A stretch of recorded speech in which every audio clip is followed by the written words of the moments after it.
In today's exercise, I'm going to demonstrate how to do a dumbbell walking lunge.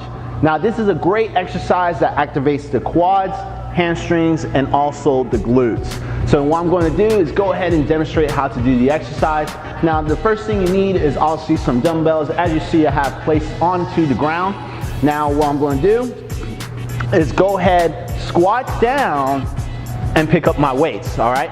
Now, when performing the exercise, here's a couple things you do not want to do.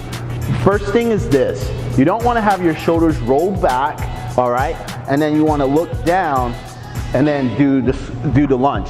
You do not want to do that. And also, when it comes to stability, don't have your feet close together and then perform the lunge, because if you're having problem with balance and stability, then it's going to make it a lot harder when you have a narrow stance. So when performing the walking lunge, what you want to do is go ahead, roll the shoulders back to keep a nice strong chest, and then when you're stepping into that lunge, go ahead and step out. So what I'm going to do is go ahead with my left leg, I'm stepping out to the left while keeping my head straight, chest up, and going into the lunge. I don't want you to relax your knees and stay into this position because you're just putting pressure onto the knee.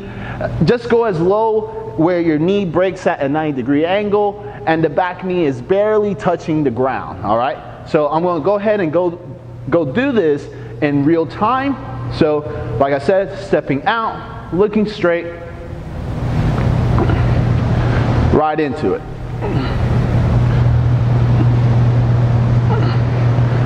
Go ahead and do it again. Chest up, looking straight.